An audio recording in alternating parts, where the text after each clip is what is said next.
Hello, welcome to Theme Park Fantasy. Today we're going to be going to a galaxy far, far away, Star Wars Galaxy's Edge in Hollywood Studios. For Theme Park Fantasy, we have Jace, Beth, and Ted all here today. But before we begin, please be sure to like and subscribe below so you never miss a video from us. To start off with, we're going to talk about the immersion that we had here. This was amazing. Yeah, for us, for me in particular, this fact was just all the architecture. The fact that no matter where we stood in the park, and I did check throughout the park, I could not tell I was in Hollywood Studios.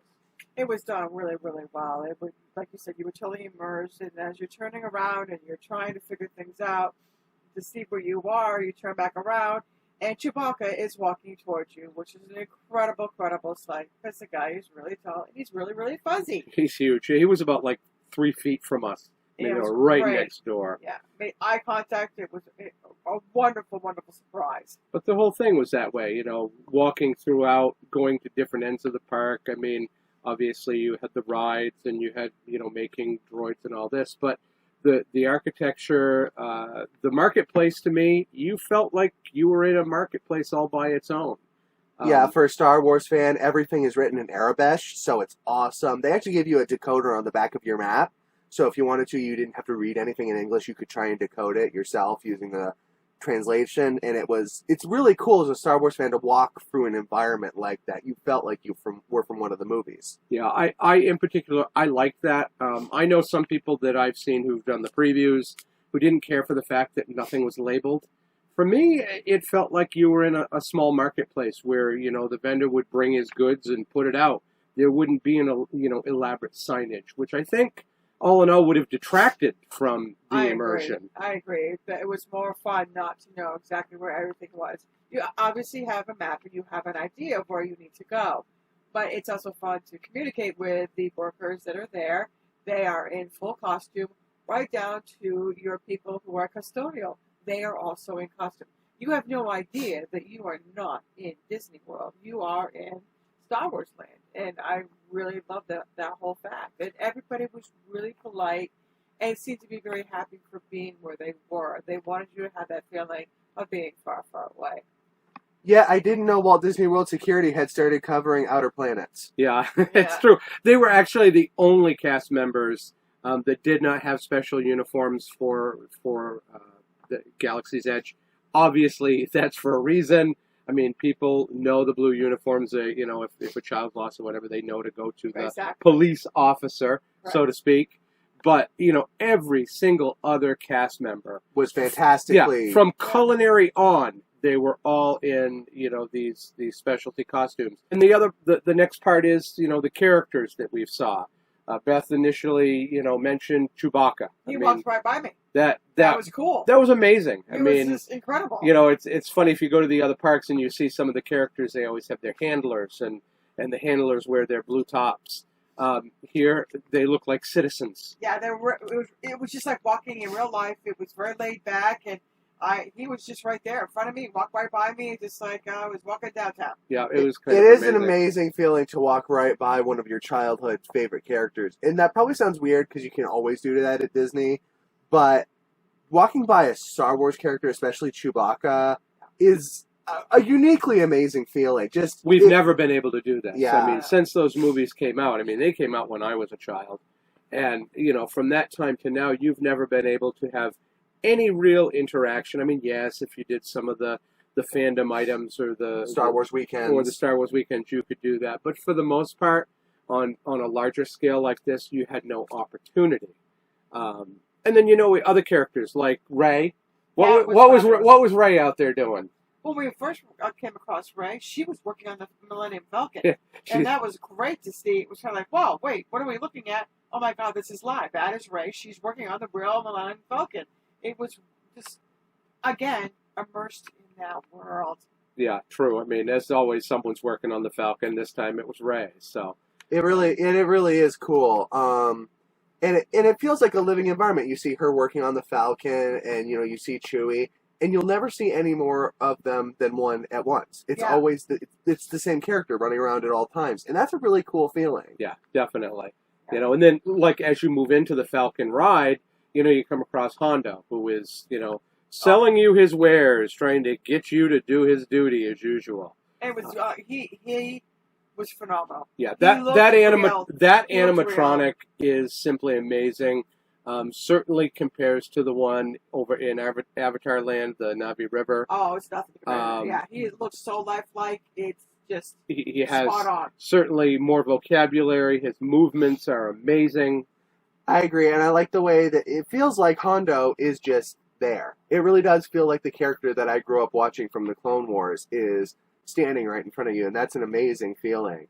Absolutely. From his dialogue to the way he moves, it really looks like Hondo is right there in front of you. Yeah, Yes. I do have to agree. And then other topics which we thought were very fun, character-wise and immersion-wise, were the Stormtroopers. They had several of them out, walking around the park, and usually 2 at a time, and they're interacting with guests and, talking about they should move along and all sorts of good stuff. And they are very, very respectful. You had children that ran right up to them, and then you had children that ran away from them, and they were really good about that. They would just back right off. And the ones that wandered around to them, they would kind of act like, oh my gosh, what is this child doing, hugging me? Kind of fun stuff for the adults.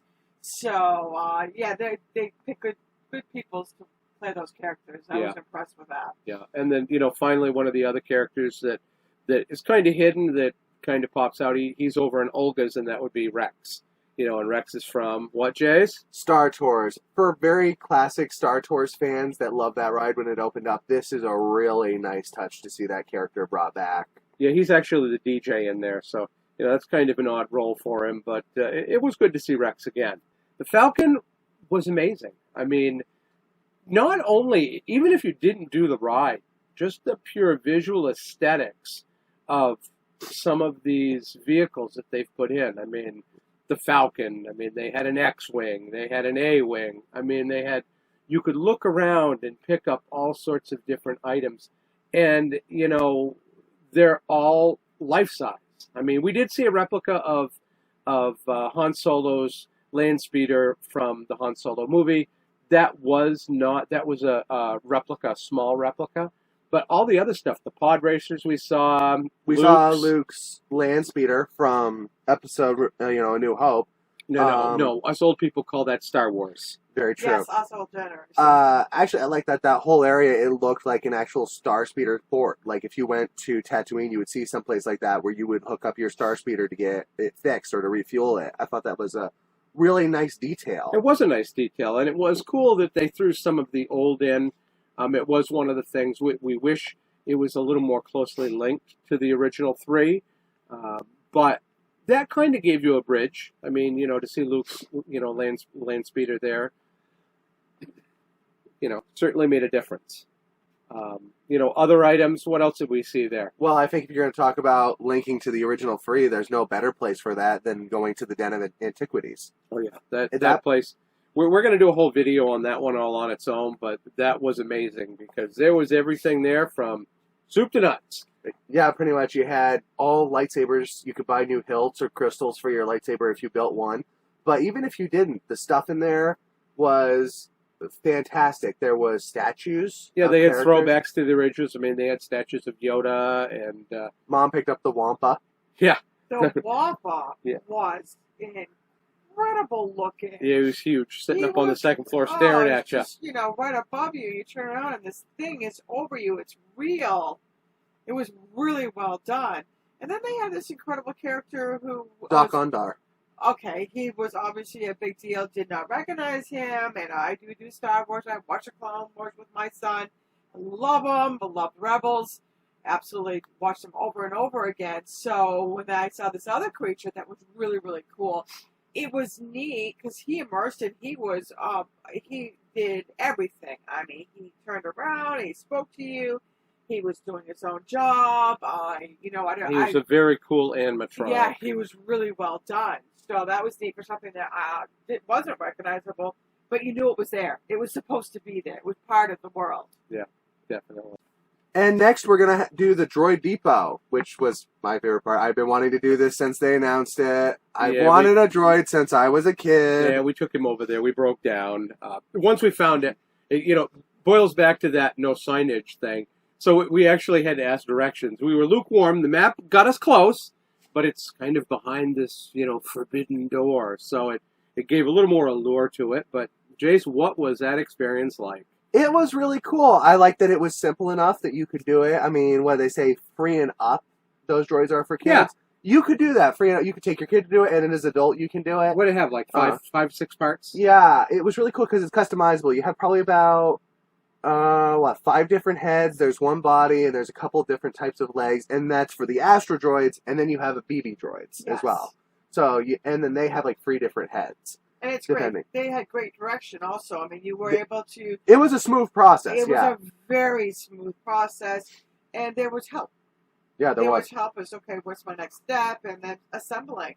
What do you need? And there was people there to help you with that too, which was really, really nice. Yeah, we certainly didn't stand around in there. They did keep them moving along nicely. Yeah. And it's worth noting that they have personality chips for the droids there.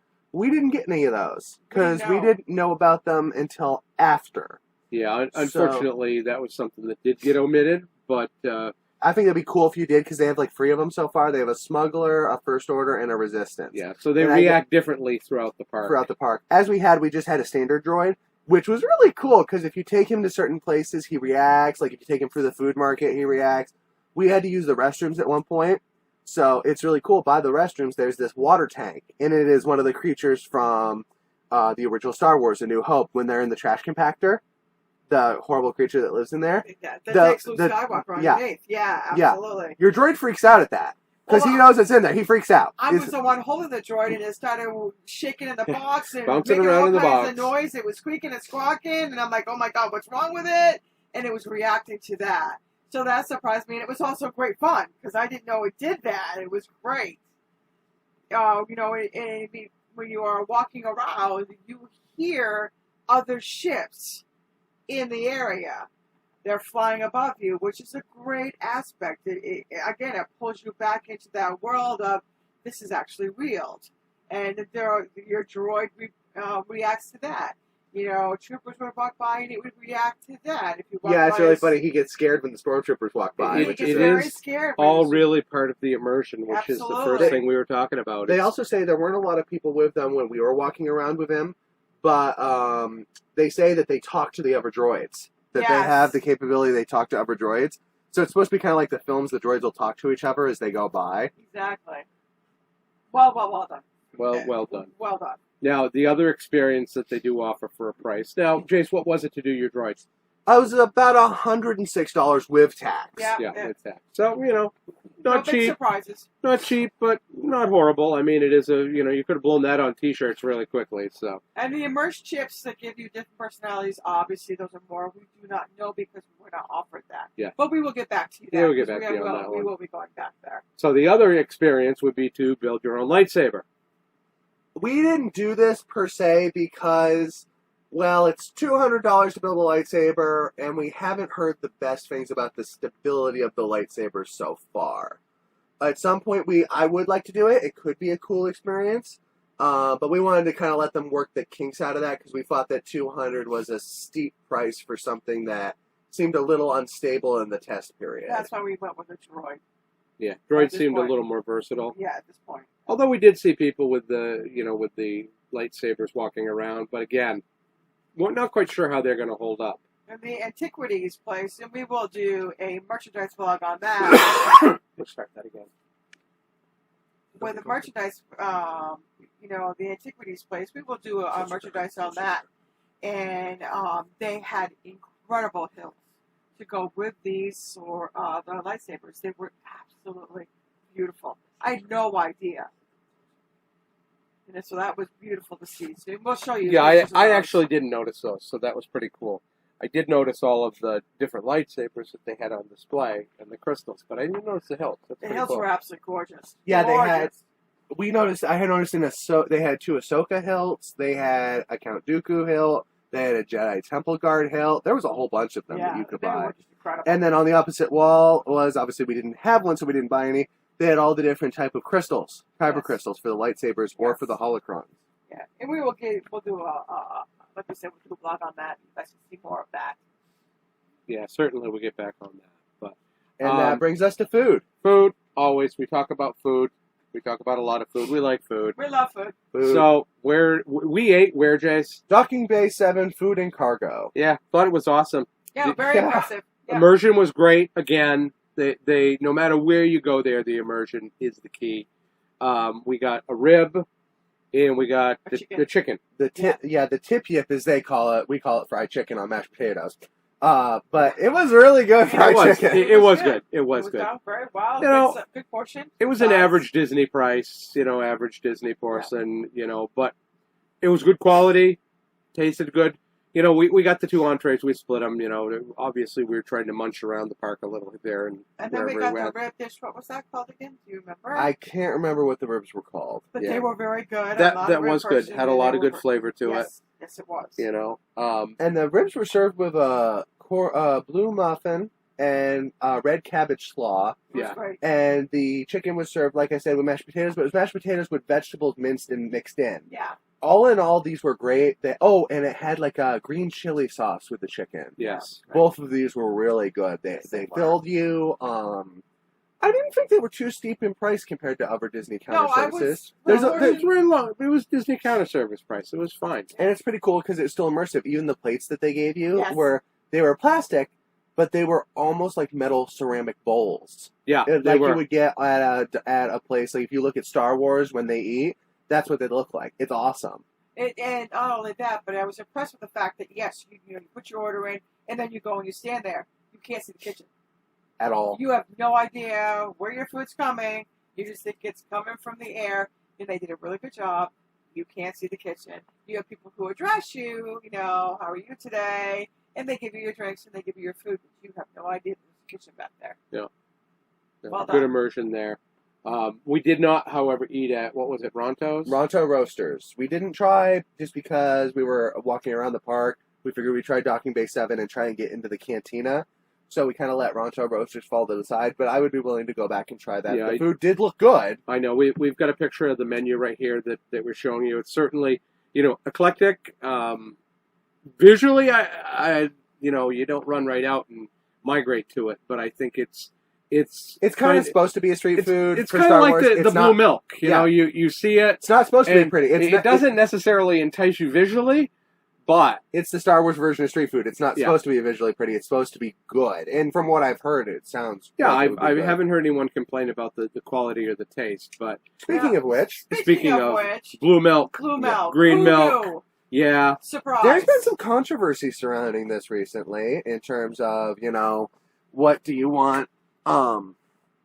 People were expecting a more lactose style. They actually wanted blue milk. It's actually plant-based. It's not milk. I don't know how you get plant-based. I just would assume that it was some kind of juice, but it's a non-dairy. It's not a juice, but it's good. One is citrus. The blue is citrus. It's different. It has a creamy, thick texture to it. I'm not quite sure how it's achieved. I might not want to know how it's achieved. It reminds me of a smoothie with grind up ice. It tastes great. I was so surprised. I had no interest.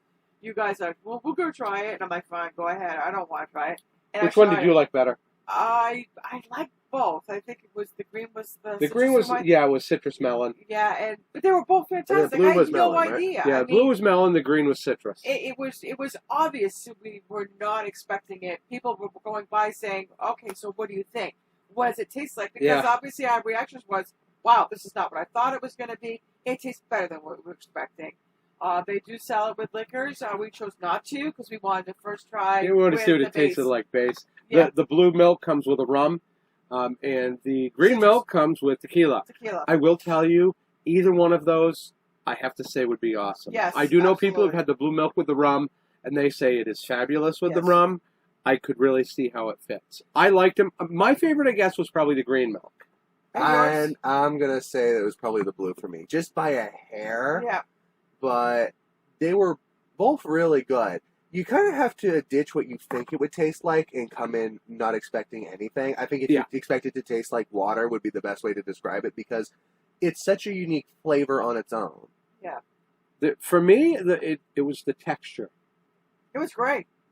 That was different to me, but I thought it was really good. Yeah. And then that leads us to our last dining location, Olga's. And we worked hard to get into Olga's. We did not have reservations there. We had stopped, and they said, "Oh, you can only get in here if you have reservations." So I said, "Fine," and we walked around. And then we checked back in 2 hours, and a young lady said, "You know, you can always try it back before your time is up."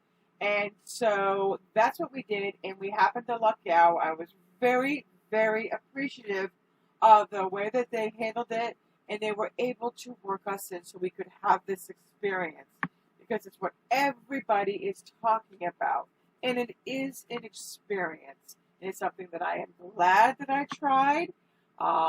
The atmosphere is an atmosphere in its own right. Total immersion. It really was. I'm glad that I did it. You know, it was something that I could say I did this. Total immersion. Jace, what'd you think? I thought the bar looked cool, Yeah, it was. and Rex was cool. Yeah. It was kind of a tough location. It was cool to do it. We knew we had to do it. However, it's probably not something we will ever do again. Do you like nightclubs? This will be the place for you then. If not, no. Yeah, but it is a nightclub and you can't do dancing. You know, it's an experience. it's bulk seating. So, like, we ended up at a table with 3 other parties, Yes. which doesn't allow you to have a conversation with your own party. We would have actually been better off standing at the bar. Yeah. You don't have a choice. They sit you where they sit you. 45 minutes. Limited to 2 yeah. drinks. 45 minutes, 2 drinks. If you choose to get one of the appetizers, which, like the alcoholic appetizer is a gelatin, that counts as one of your drinks. Yes, you know. So, you know, and I will tell you, I think it was the Luke lightsaber or something like that. It tasted good. I've had shots bigger than that glass. Yeah, yours I was very disappointed in the overall amount for what I paid. I mean, any bar in Disney Springs just beats them like crazy. I mean, And it's the same thing for the non-alcoholic drinks. I got a non-alcoholic drink this time. I didn't feel like spending the money for an alcoholic drink, and I thought that, surprisingly, the non-alcoholic drinks had more variation. There was more uniqueness to them. That having been said, mine was described as the hyperspace punch. It was supposed to have a black cherry puree in it and kind of be mixed together. When I heard puree and mixed together, it was not what I expected. Basically, it was Sprite in a cup with way too much crushed ice and a little bit of black cherry juice on top. So, while it's not uncommon for Disney drinks to have a lot of ice in them, this I thought was excessive for a bar. I mean, keep in mind, this is an experience. This is a cantina. yeah, it's a bar. Not one of the, standard counter services that you go to. Yeah, that a lot of them you can still get some specialty drinks. I do agree. I mean, my drink basically was a Tom Collins. Yeah. And if you took a traditional Tom Collins and a traditional Tom Collins glass, the amount of liquid I got was a quarter of what you would normally get for, what was it, $13, $14. No, Well, more than that. You were Our at 15. bill, 15? our bill was $40. Yeah, which, so, and know, we only got 3 drinks. Two of them were non-alcoholic. Yeah. So it was it was disappointing, the physical drink aspect. No appetizers other than alcoholic appetizers.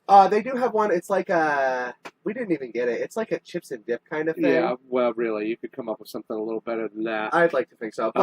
But the atmosphere, the physical atmosphere, was amazing. Yeah, if you're going in for the interior of the location, you won't be disappointed. The Yeah, bar looks fantastic. Rex is awesome to see. For me, that location is Kind of. I'll do it if I have a time, if I have the time.